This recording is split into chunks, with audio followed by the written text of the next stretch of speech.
So let's get right into it. What if I told you that your entire financial future isn't going to be decided by some big dramatic event? Not a lottery win, not some secret stock tip. Nope. It's actually shaped by the small, almost invisible things you do every single day. These tiny habits, they are the secret ingredient that separates the financially free from the financially stressed. I mean, you know the feeling, right? It's payday. That money hits your account, and for a split second, everything feels possible. You tell yourself, okay, this is the month. This time, I'm going to save more. This time, it's going to be different. But then, well, life happens.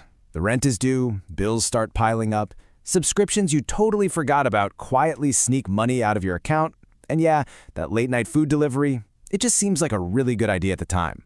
And just like that, you look at your account and you're back at zero. That hope, it's gone, replaced by that all-too-familiar frustration. If this cycle sounds familiar, trust me, you are not alone. But the reason it happens might not be what you think. And this is maybe the most important thing you'll hear today. You're not lazy, and you're not bad with money.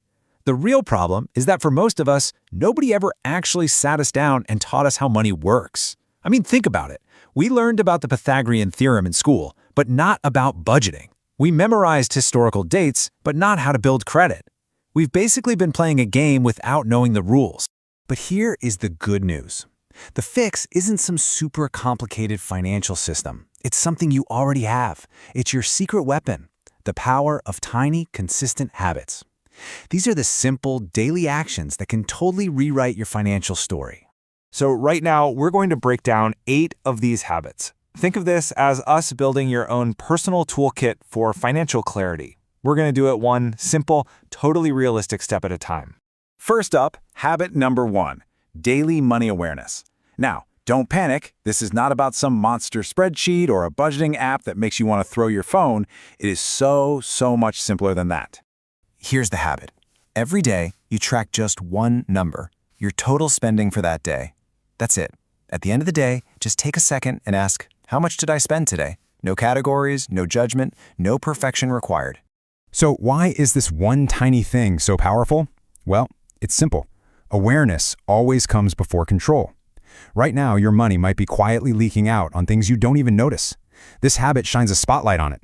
It makes that invisible spending visible. And when you can see it, you just naturally start to pause and think before you buy. It builds intention without you needing to force some kind of iron-willed discipline. All right, habit number 2, learn the language of money. Words like inflation, assets, compound growth, they can feel kind of intimidating, right? And because we don't understand the language, we tend to avoid the whole conversation, which, by the way, is exactly how other people end up making financial decisions for us. So the habit is just to learn one new money term a day. Take a concept like compound growth. It's just like this little animation shows. It's like a tiny snowball at the top of a hill. Your money earns a little bit, and then that little bit starts earning its own money. It just rolls and gets bigger and bigger all by itself over time. If you understand one little concept like that each day, in a year, you'll be speaking the language fluently. Now this next one, this is a total game changer. Habit number 3, pay yourself first. See, most of us do the opposite. We try to save whatever's left over at the end of the month. But let's be real, how often is anything actually left? This slide just lays it out perfectly. The old way is stressful. Your income comes in, you pay your bills, you spend, and then you hope to save the scraps. The new, powerful way completely flips that. Your income comes in and you immediately move a portion to savings. First, even if it's just 1%, the amount isn't the point. The order is. You're sending a powerful message to yourself. My future is a priority. Next up, we've got a super simple trick to fight one of the biggest enemies of wealth, impulse spending. It's habit number 4, the 24-hour rule. Okay, so the process is easy. You get that sudden urge to buy something you don't really need. Go ahead, add it to the online cart, but then you close the app, you walk away, and you wait 24 hours. No exceptions. What happens? The emotion, the I want it now feeling, fades. Logic kicks back in, and 9 times out of 10, you realize you didn't really need it after all. This is about training your self-control muscle.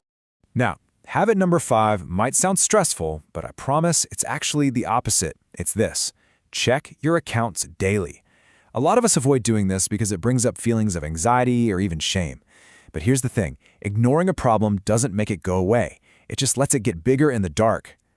The key is to change how you think about it. Observe your finances the same way you check the weather. You don't get mad at the weather forecast, right? You just see it and plan your day. Oh, it's going to rain. Okay, I'll grab an umbrella. Doing this every day takes the fear and emotion out of it. It lets you respond intelligently instead of just reacting emotionally. Let's talk about what you're consuming every day. Habit 6 is all about curating your financial feed. Just think for a second about how much time you spend scrolling through videos and podcasts. What if you just made one tiny switch? Just swap 10 minutes of whatever entertainment you're watching with 10 minutes of money education. It doesn't sound like much, but look at the impact. Over a year, that's more than 60 hours of financial learning. What you feed your mind shapes your mindset. And your mindset, well, that shapes your entire future.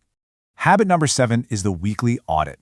Once a week, maybe on a Sunday evening, just take 5 minutes and ask yourself one simple question.